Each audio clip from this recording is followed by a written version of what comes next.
పరిశుద్ధాత్మ స్వరము ఆదరణ నీ కొరకే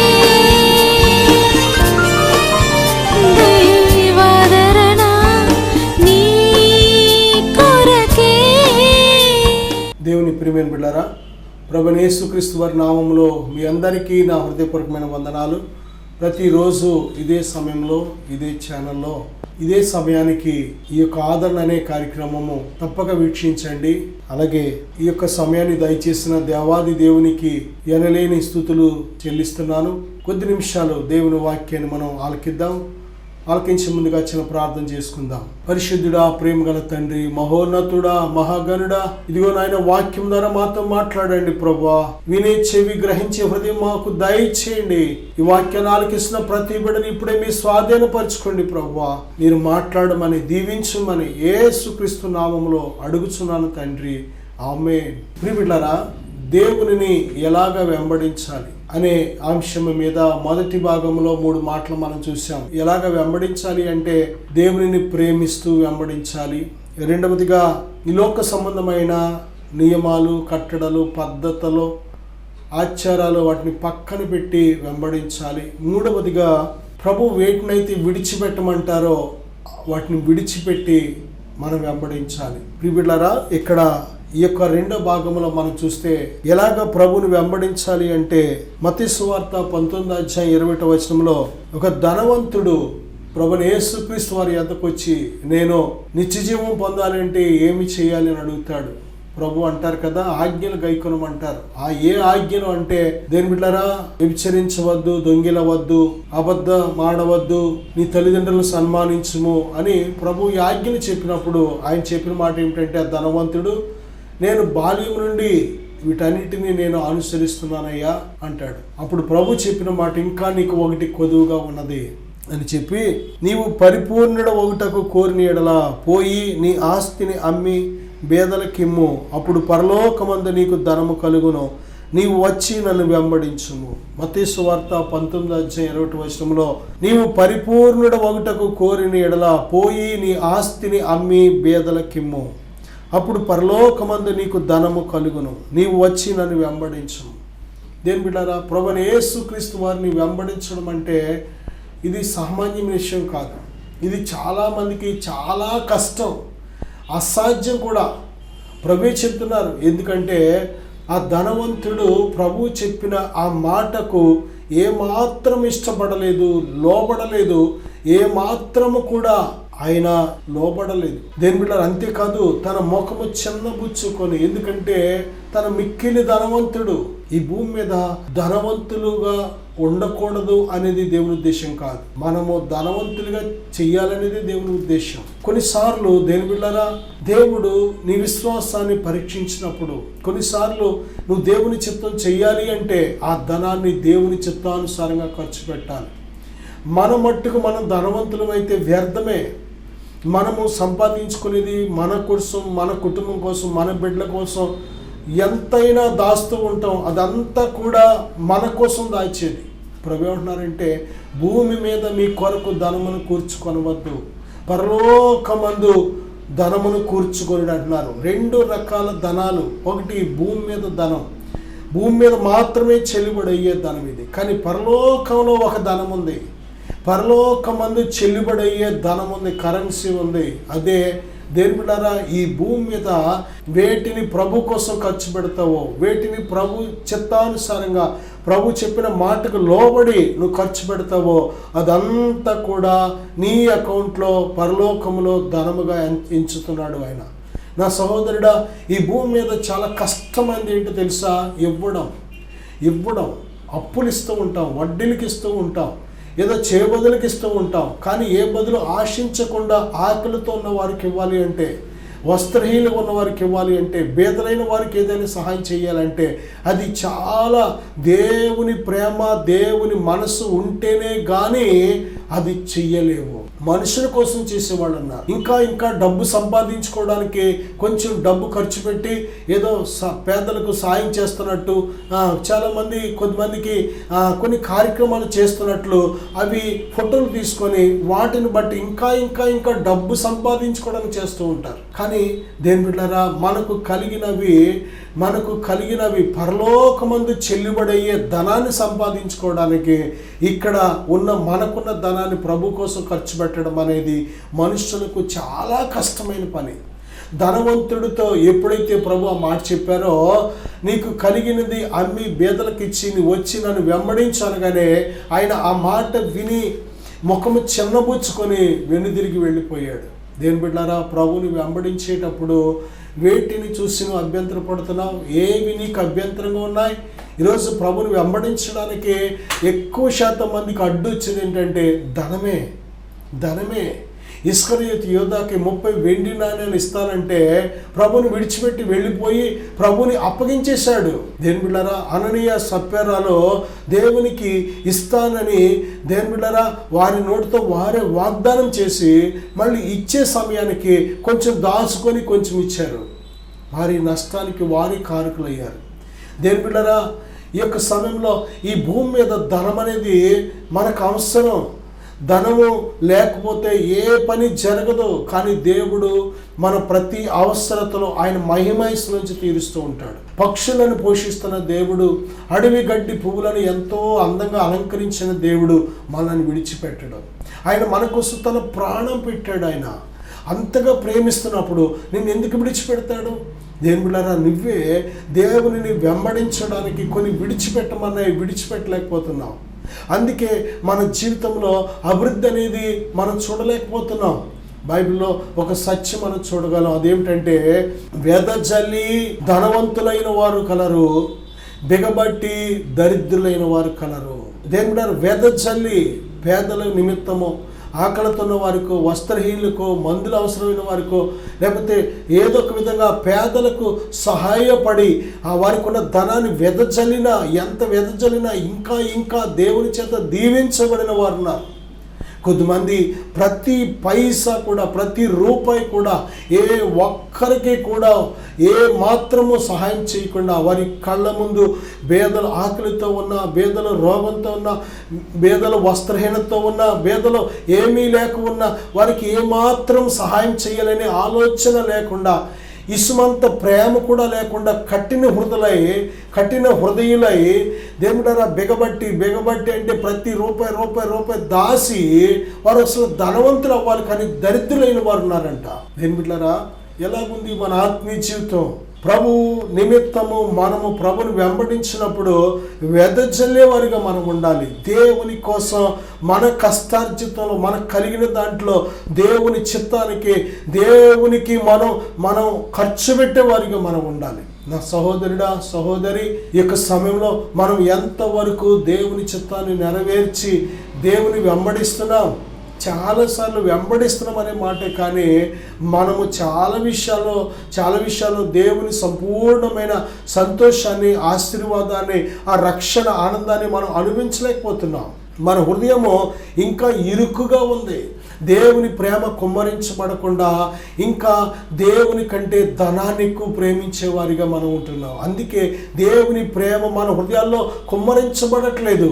నా సహోదరుడా, ప్రభు చెప్తున్నారు కదా, ఈ భూమి మీద మనల్ని బట్టి దేవుని నామం మహిమపరచబడాలి అంటే ఈ జనుల ముందు మనము మంచి క్రియలనే వెలుగును ప్రసరింప చేయాలి. పరలోకమందున దేవుణ్ణి అప్పుడు మహిమపరుస్తారు. దేవుని బిడ్డలారా, దేవుణ్ణి ఈ లోకం తెలుసుకోవాలంటే మనము అనేకులకు దేవుని ప్రేమను పంచేవారిగా మనం ఉండాలి.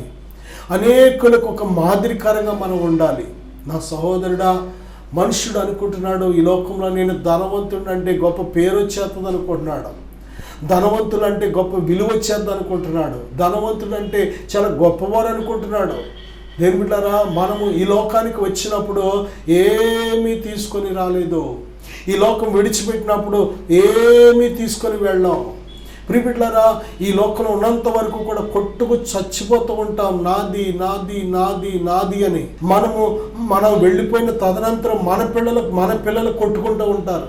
ఆడికి ఎక్కువ ఇచ్చారు, నాకు తక్కువ ఇచ్చారు, ఆడికి మంచిది ఇచ్చారు, నాకు చెడ్డది ఇచ్చారు అని వాళ్ళు రకరకాలుగా ఒకరి మీద ఒకరు కక్షలు పెట్టుకొని ఇదైపోతూ ఉంటారు. ఈరోజు మనం చూస్తున్నాం అనేక కోర్టులో గొడవలన్నీ కూడా అన్నయ్య మీద తమ్ముడు, తమ్ముడి మీద అన్నయ్య, అక్క మీద చెల్లి, చెల్లి మీద అన్నయ్య, తమ్ముడు, ఈ విధంగా రక్త సంబంధులు. కారణం ఏంటంటే ఒకే తల్లి తండ్రికి పుట్టిన పిల్లలు ఎందుకు ఒకరి మీద ఒకరు ఆ విధంగా అంటే ధనమే సమస్తమైన కీడులకు మూలం. దేవుళ్ళారా, వారికి ప్రేమను ఎప్పుడైతే నేర్పించవో, ప్రభు ప్రేమను ఎప్పుడైతే నేర్పించవో, ప్రభు కోసం జీవించడం, ప్రభు కోసం ఖర్చు పెట్టడం, ప్రభు చిత్తానుసారంగా ప్రతిదీ చేయడం ఎప్పుడైతే నేర్పించవో, అదే నీ కుటుంబానికి ఒక సమస్యగా మారిపోతూ ఉంటుంది. కేవలం ధనము సంపాదించడమే ప్రాముఖ్యం కాదు, ఆ ధనాన్ని ప్రభు కోసం కూడా ప్రభు చిత్తానుసారంగా ఖర్చు పెట్టేవారికి ఉండాలి.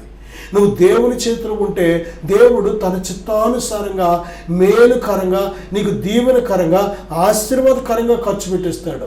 అది నువ్వు సాతాను చేతిలో ఉంటే, శత్రువు చేతిలో ఉంటే నీకు కలిగిన సమస్తము కూడా వ్యర్థమైపోతూ ఉంటుంది. తప్పిపోయిన కుమారుడు దేని బిడ్డారా ఎప్పుడైతే తండ్రికి దూరం అయిపోయాడో చూడండి, చెడ్డ స్నేహితులు తయారయ్యారు, ఈ లోక సాంగత్యాలు తయారైన దుర్వ్యసనాలకు అలవాటు పడ్డాడు, దుర్వ్యాపారం చేశాడు. దుర్వ్యాపారం అంటే త్రాగుడు, పేకట, కోడి పందాలు, జోదాలు, బెట్టింగ్లు, ఇలాంటి పనికి మాలిన ఆటలు అనమాట. ఈరోజు ఎంతమంది అలాంటి ఆటలాడి అప్పులు పాలైపోతున్నారు. ఎంతమంది వారి బిడ్డలకు సరైన చదువు లేక, సరైన ఆహారం లేక, ఎంతమంది నిజంగా వారి భవిష్యత్తులు చేతులారా వారి బిడ్డల భవిష్యత్తులు తల్లిదండ్రులు పాడు చేస్తున్నారు. నా సహోదరుడా, సహోదరి, ఏ తండ్రి అయితే ఎవరైతే ఇటువంటి జోదాలకు అలవాటు పడతారో వారి పిల్లల భవిష్యత్తు అంధకారం అయిపోతూ ఉంటుంది. వ్యర్థమైన వాటికి, అబద్ధమైన వాటికి వారి ధనాన్ని ఖర్చు పెడుతున్నారు. కానీ జీవము కలిగిన దేవుని చేతిలో ఉండి ఆ దేవుని చిత్తానుసారంగా వారి జీవితాలకు ఆశీర్వాదకరంగా ఖర్చు పెట్టే వాళ్ళు తక్కువ. నా సహోదరుడా, సహోదరి, నిజమే, ప్రభుని వెంబడించమని ప్రభు మంచి అవకాశం ఇచ్చారు. ఆ యొక్క ధనవంతుడిని ప్రభుని వెంబడించమని అవకాశం ఇస్తే ఆయనకి ఏమడ్డొచ్చిందంటే ఆయనకి కలిగిన ధనం అడ్డొచ్చింది. ఆ ధనాన్ని విడిచిపెట్టి నేను రాలేను, ఐఎమ్ సారీ అని చెప్పేశాడంతే, వెనుదిరిగి వెళ్ళిపోయాడంతే. ఈరోజు ఎంతమంది ధనము కోసం ప్రభుని విడిచిపెట్టేవాళ్ళు, ధనము కోసం ప్రభుని నాకు తెలియదనేవారు, ధనము కోసం తప్పుడు పనులు చేసి దేవుడు వారికి ఇచ్చిన ఆత్మను పోగొట్టుకునేవారు, దేవుని ఆత్మను దుఃఖపరుస్తున్నవారు, ధనము కోసం వారి దేహాలను పాపాలకు అప్పగిస్తున్నవారు, ధనము కోసము దేవుడారా పొట్ట కూటి కోసం, ఒక పూట పొట్ట కూటి కోసం ఏ విధంగా ఒక ఆయన ప్రభుని అమ్మేసుకున్నాడో, అలాగే దేవుడారా ఒక ఆయన క్షణికాల సుఖం కోసం ఏ విధంగా ప్రభుని అమ్మేసుకున్నాడో ఆ విధముగా వీరు కూడా డబ్బు కోసం ప్రభుని అమ్ముకునే రకాలు. నా సహోదరుడా, మన ఆత్మీయ జీవితంలో ప్రభువుని కొనుక్కునే వారికి ఉన్నామా, అమ్ముకునే వారికి ఉన్నామా? మనకు కలిగిన సమస్త అవసరమైతే విడిచిపెట్టి ప్రభువుని సంపాదించుకునే వారిగా మనం ఉండాలి. కానీ మనం ప్రభువుని అమ్ముకునే వారికి ఉండకూడదు. క్షణికాల సుఖాల కోసం, ఈ లోకంలో మనతో రాని డబ్బు కోసం, ఈ లోకంలో మనతో రాని మనుషుల కోసం ప్రభుని అమ్ముకునే వారిగా, విడిచిపెట్టేవారిగా మనం ఉండకూడదు. ప్రభుని వెంబడించే మనం ఎలా ఉండాలంటే దేనినైనా సరే, ఎవరినైనా సరే ప్రభు కోసం, ఒకవేళ ప్రభుకి నీకు అడ్డుగా ఉంటే వాటిని విడిచిపెట్టే వారిగా ఉండాలి. నా సహోదరుడా, దేవునిని ఏ విధంగా నువ్వు వెంబడిస్తున్నావు? దేవుని వెంబడించేటప్పుడు నీ విశ్వాసానికి తప్పనిసరిగా పరీక్ష ఎదురవుతుంది. దేవుని ఎంత ప్రేమిస్తున్నావో, ఎంతగా నువ్వు సేవిస్తున్నావో చూద్దామని శత్రువైన సాతాను ఎప్పుడు ఛాలెంజింగ్ ఇసురుతూ ఉంటాడు. యోబు జీవితాన్ని మనం చూసినట్లయితే నువ్వు అన్నీ ఇచ్చావు కాబట్టి నిన్ను సేవిస్తున్నాడయ్యా, నువ్వు ఒక్కసారి ఆ ఇచ్చిన వాటిని తీసేయి, అప్పుడు నేను సేవించడు, నీ ముఖం మీద దూషించేస్తాడని అన్నప్పుడు దేవుడు అవకాశం ఇచ్చాడు. సరే, నీకు అప్పగిస్తున్నాను, చూడు, పరీక్షించనగానే దేని బిడ్డారా యోబుని ఉన్న పడంగా వచ్చి తన కలిగిన స్థితి అంతటిని కూడా నేలమట్టం చేసేసాడు. శత్రువైన సాతాను నేలమట్టం చేసేసాడు యోబు స్థితిని. అయినా సరే యోబు మాత్రం చెక్కు చెదరలేదు. దేవుని స్తుతిస్తున్నాడు. యెహోవా ఇచ్చెను, యెహోవా తీసుకొని పోయాను, యెహోవా నామమునకే స్తుతి కలుగునుగాక. ఎంత గొప్ప ధన్యత ప్రియమిత్రులారా. ఇంకా మళ్ళీ అపవాది అంటున్నాడు కదా, అలా కాదు, ఈ యొక్క ఆరోగ్యం ఇచ్చావు కాబట్టి స్తుతిస్తున్నాడు, ఆరోగ్యం కూడా తీసేసావు అంటే నీ ముఖం మీద దూషిస్తాడు అనగానే, సరే ప్రాణాన్ని ముట్టద్దు, ఆరోగ్యం టెస్ట్ చేయనగానే ఆరోగ్యం అంతా తీసేసాడు సాతాను. ప్రియమిత్రులారా, అప్పటికప్పుడే దేహం అంతా కూడా కురుపులతో పుళ్ళుతో అనారోగ్యంతో నిండిపోయింది. ఎంత భయంకరమైన స్థితి. ఈ స్థితిని చూస్తున్న తన భార్య ఏమంటుందో తెలుసా? ఇంకెందుకయ్యా దేవుడు, ఆ దేవుడిని దూషించి చచ్చిపోను అంటుంది ఆ భార్య.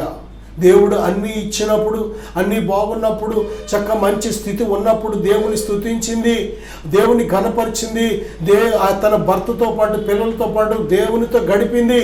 అయితే ఎప్పుడైతే ఆ స్థితి లేదో దేవునిని ప్రేమించడం కాదు, ఎదురు దూషిస్తుంది. కొద్దిమంది భక్తి తెలిసిపోయేది, తేలిపోయేది, వారి అసలు స్వరూపం బయటపడేది ఎప్పుడంటే శ్రమ వచ్చినప్పుడు, వారి విశ్వాసానికి శ్రమ వచ్చినప్పుడు. దేవుని బిడ్డలారా, నువ్వు దేవుడిని విశ్వసించిన నీవు నీ విశ్వాసం పరీక్షలకు గురవుతున్నప్పుడు ఏ విధంగా వెంబడిస్తున్నావు ప్రభుని?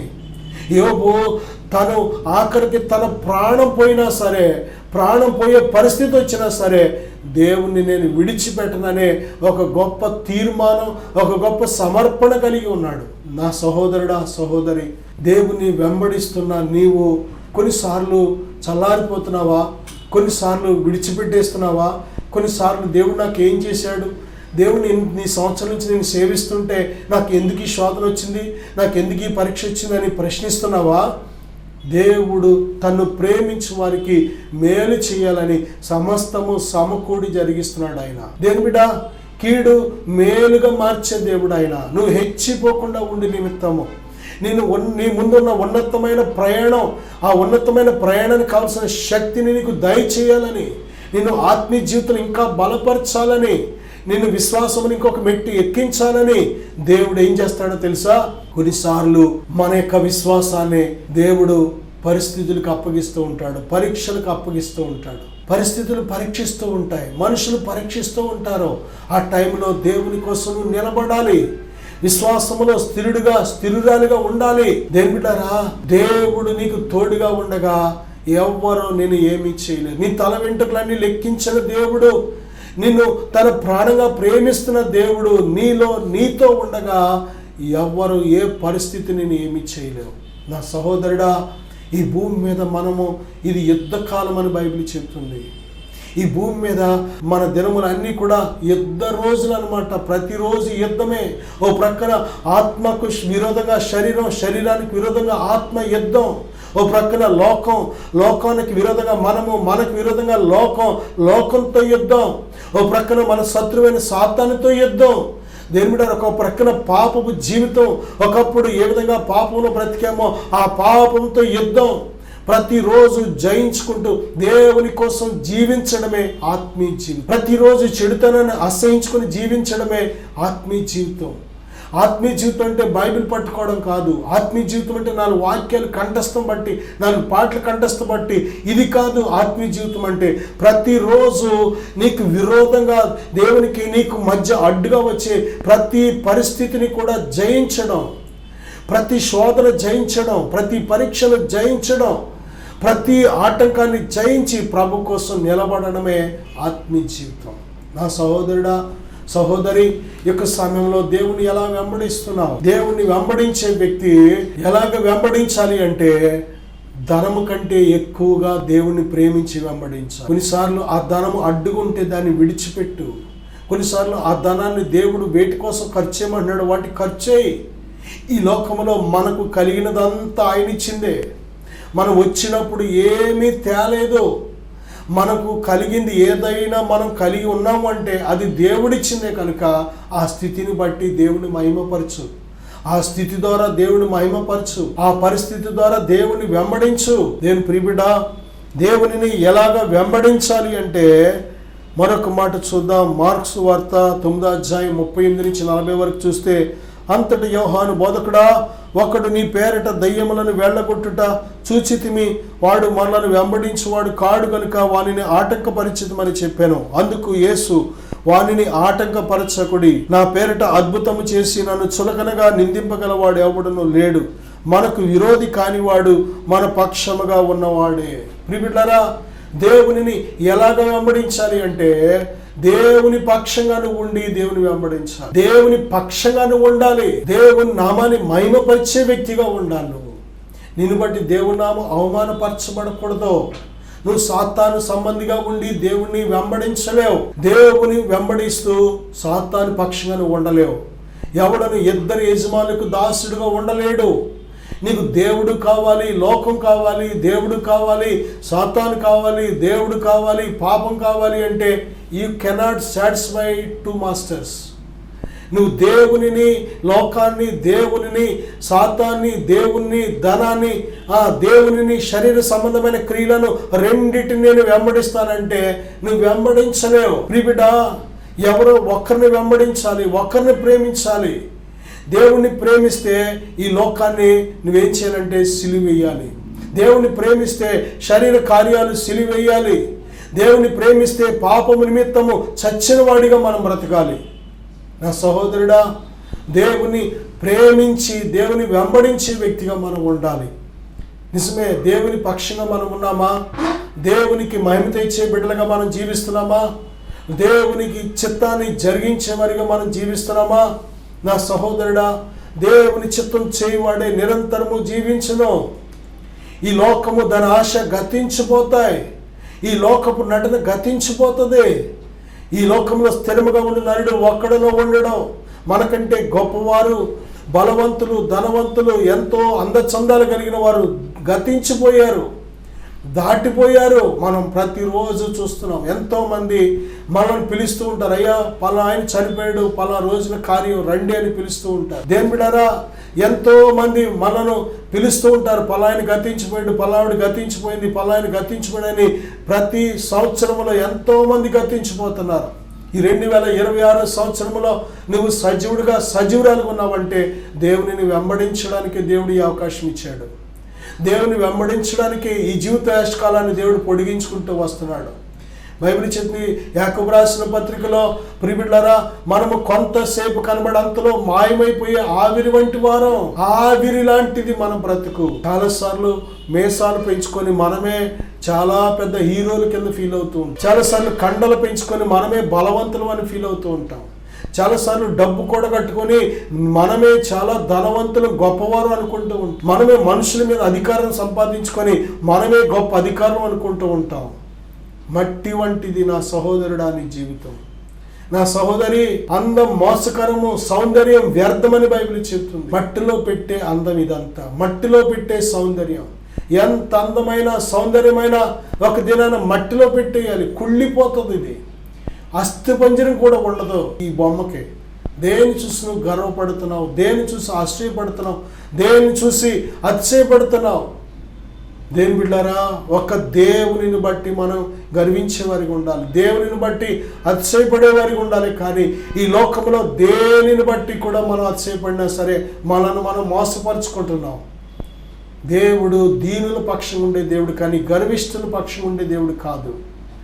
దేని బిడ్డారా, విరిగి నలిగిన హృదయం కలిగి ఎవడైతే ఆయన సన్నిధిలో భయముతో ఉంటాడో, ఆయనకు భయపడి పాపం చేయకుండా జీవిస్తూ ఉంటాడో వారినే దేవుడు దృష్టిస్తున్నాడు. దేని బిడ్డలారా, ఈ లోకంలో ఉన్నంత కాలం ఏదో ఒక శోధన వస్తూ ఉంటుంది. భయపడకో. యోహాను సువార్త 16:33 ప్రభు చెప్పినట్టు మనం అభ్యంతర పడకుండా ఉండినట్లు ఆయన ముందుగా చెప్పారు. లోకంలో మీకు శ్రమ కలుగును, అయినను ధైర్యం తెచ్చుకొనుడి, నేను లోకాన్ని జయించానని ప్రభు చెప్పినారు. దేని బిడ్డలారా, ఆయన మనవలే శరీరాన్ని ధరించాడు, మనవలే ఆయన కూడా అలసట చెందాడు, మనవలే ఆయన నిద్రపోయాడు, మనవలే ఆకలిగా ఉన్నాడు. మనలాంటి శరీరమే, మనవలే ఆయన రక్త మాంసాలు ధరించి మరణం యొక్క బలము గలవాడైన అపవాదిని ఎలాగ జయించాలో మనకి నేర్పించడం కోసమే ఆయన మనలాంటి అన్ని బలహీనతలు కూడా ఆయన వహించాడు, ఆయన భరించాడు, ఆయన మాదిరి చూపించాడు. అందుకే ఆయన చెప్తున్నాడు, నేను జయించాను, మీరు జయించండి. నువ్వు జయించగలవు. నువ్వు జయించలేని వాటిని జయించమని దేవుడు చెప్పడం, నీ శక్తికి మించినవి చేయమని దేవుడు చెప్పడం, ఆయన తన ఆత్మశక్తి చేత నిన్ను నింపి నిన్ను నడిపించాలని దేవుడు ఆశపడుతున్నాడు. దేని బిడ్డలారా, మనము సహింపగలిగినంతకంటే ఎక్కువగా ఆయన మనల్ని శోధింపబడనివ్వడో, మనం ఓర్చుకోలేనన్ని విషయాలు మనకు అనుమతించడో. మనం ఎంతవరకు ఓర్చుకోవాలో అంతవరకే, ఎంతవరకు సహించగలము అంతవరకే. ఆయన దృష్టిలో మనం పిల్లలము కనుక ఆ పిల్లలు ఎంతవరకు చేయగలరు అంతవరకే. ఆ తర్వాత ఆ శోధన నుండి తప్పించుకునే మార్గం దేవుడు చూపెడతాడు.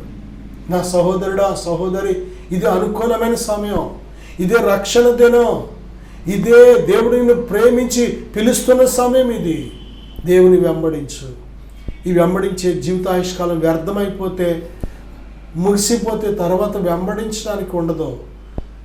నేడు అనబడే సమయం ఉన్నప్పుడే దేవునిని వెంబడించు. చిన్న ప్రార్థన చేసుకుందాం. పరిశుద్ధుడా, ఇదిగో నాయన, మిమ్మల్ని వెంబడించాలని ఆశపడుతున్న ప్రతి హృదయాన్ని ఇప్పుడే బలపరచండి ప్రభా. ఇప్పుడే మీ ఆత్మశక్తితో నింపండి నాయన. ఎలాగ జయించాలో, ఎలా జీవించాలో, ఎలాగ మీకోసం సాక్షిగా భూ దిగంతముల వరకు మీ ఆత్మశక్తితో బ్రతకాలో నేర్పించండి ప్రభువా. బలపరచండి నాయన. మీ గొప్ప పాత్రలుగా చేసి వాడుకొనుమని, దీవించుమని యేసుక్రీస్తు నామములో ప్రార్థిస్తున్నాను తండ్రి. ఆమేన్. God bless you.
ఎక్కడి నుంచి వచ్చావు?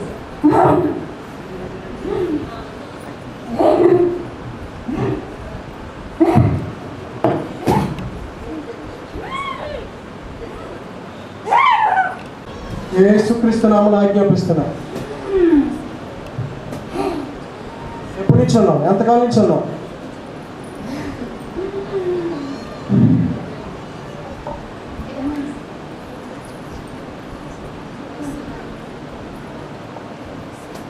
In the name of Jesus Christ.